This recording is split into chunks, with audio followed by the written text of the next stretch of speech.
Hej, jeg hedder Trine Daimi Kalliomäki. Jeg har skrevet Tornegård til Helsinki og Finland, og jeg står her ved Linnunlaulu Café, som man ikke kan se i billedet, men som er lige her i baggrunden. Og bag ved mig, der ser du Töölönlahti, Tølebugten, hvor den første hvide bygning der, det er Finlandia-huset, og ved siden af den i sådan lidt grønt islet, der har vi musikhuset, og bag ved det profilen af Kiasma.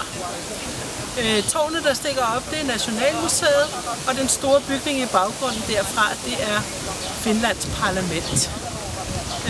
Hej her fra Töölönlahti.